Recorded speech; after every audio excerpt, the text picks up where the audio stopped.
One day of my life. I take my son to walk to town every day.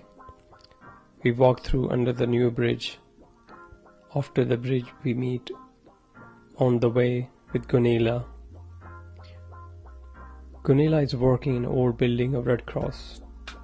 My son wanted to go inside the building as there is many toys to play.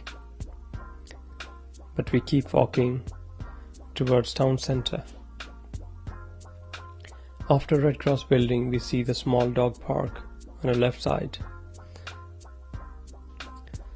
We walk through the old part of the stone street.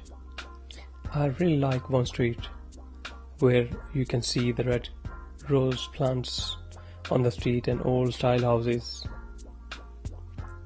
After walking 10 minutes we used to go Eric's Hjälpen.